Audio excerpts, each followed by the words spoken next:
Hello fellow Gizmos, my name is Gizmo21 and today we're reviewing F.E.A.R.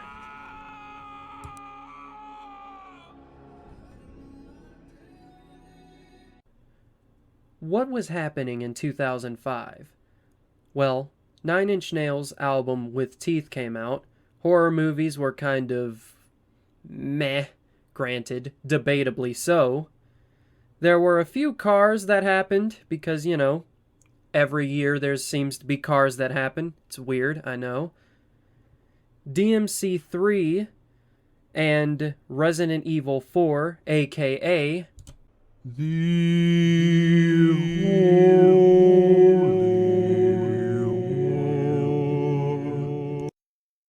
And for what it's worth, Call of Duty 2 happened, the 360 and PS3 were announced. Among all of that, this game came out. F.E.A.R, aka First Encounter Assault Recon. F.E.A.R was developed by Monolith Productions, the same guys who made Blood, Shadow of Mordor, and Shadow of War. F.E.A.R was inspired by John Woo movies and The Ring. The combination you think wouldn't work, but works surprisingly well.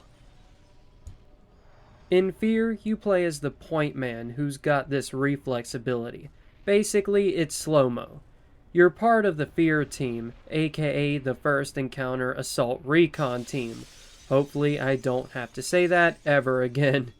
Anyway, you've got to track a man by the name of Paxton Fettel, who is acting a bit,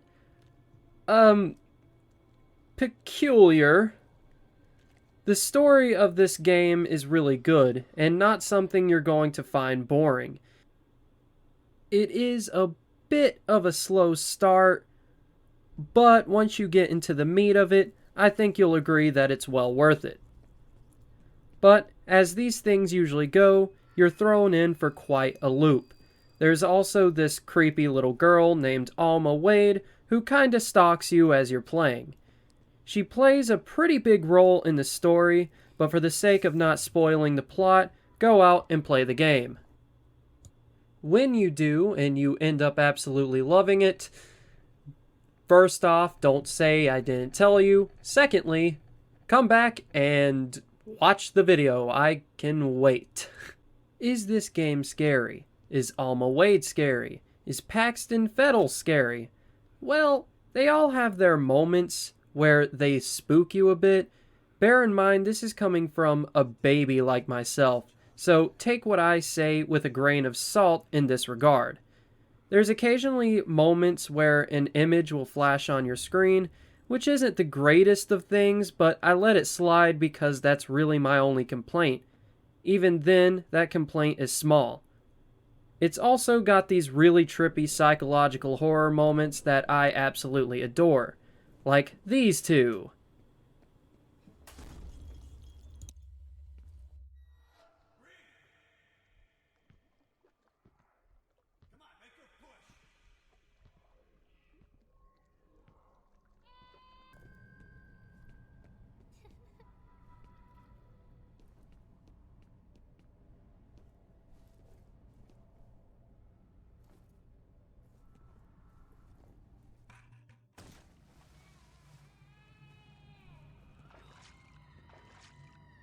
And those are towards the beginning of the game.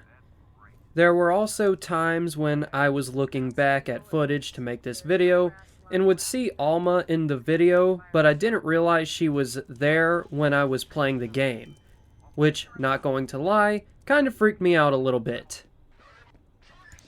Enemies. For the most part, you're going to be fighting a lot of these clone soldiers that Paxton Fettel controls. Hence why you need him dead. There will be times when you fight the Heavy, which is basically this juggernaut enemy. There's also the replica assassins that can turn invisible and can scare the shit out of you if you're not expecting them. You can't forget about the power armor soldiers. The AI in this game is really smart.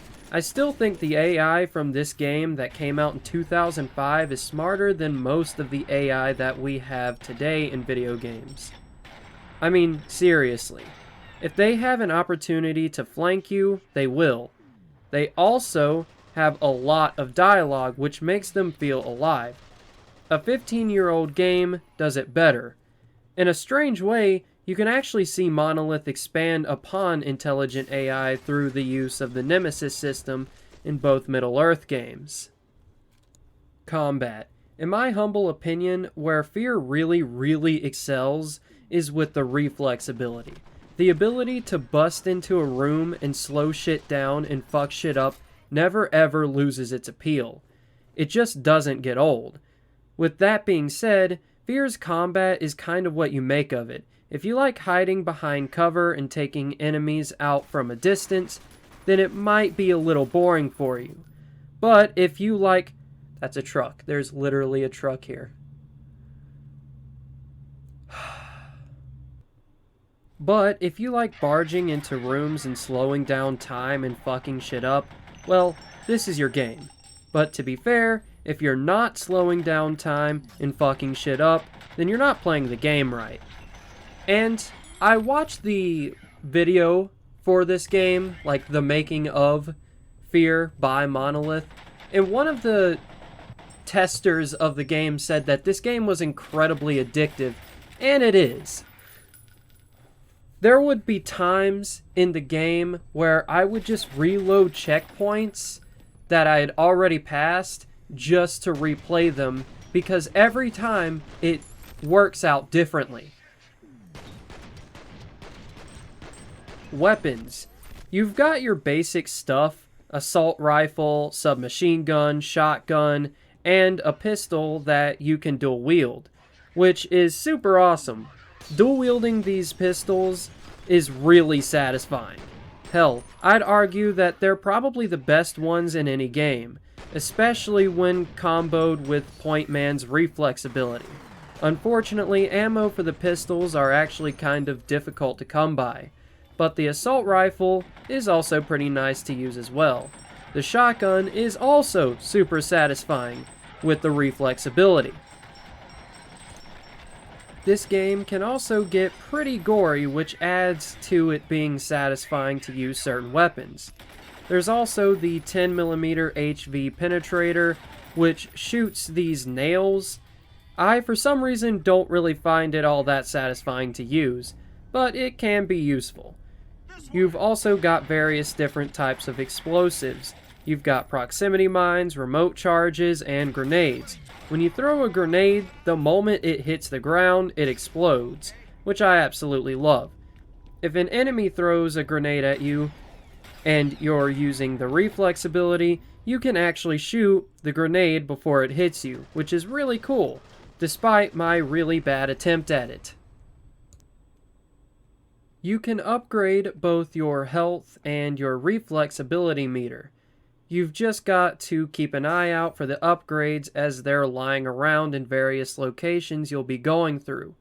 Also, you must have some sort of crank flashlight or something, because for whatever reason, it doesn't stay on. Not going to lie though, I like that mechanic. It adds to the spookiness.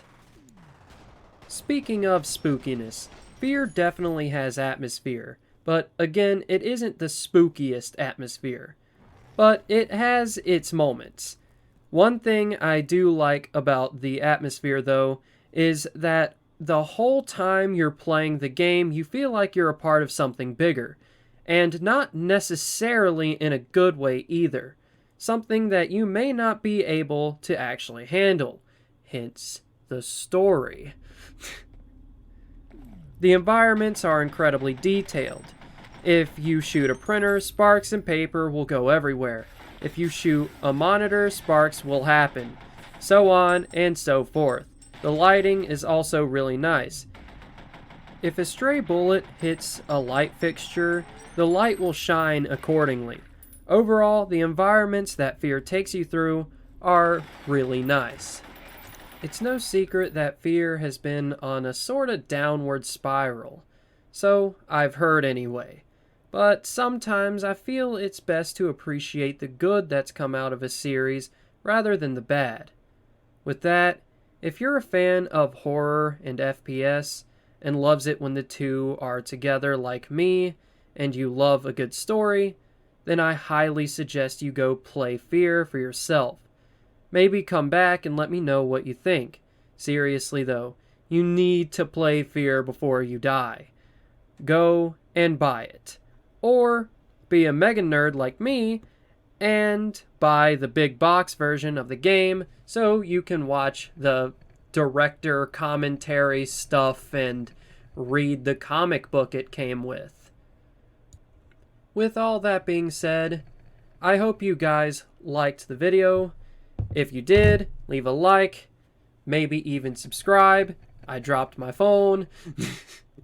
And, yeah, I hope you guys liked this style of video. And remember, like, subscribe, comment, share with your pals, and help people become fellow gizmos today. And I'm playing with this shit on my desk. Isn't that just awesome? You love to see it.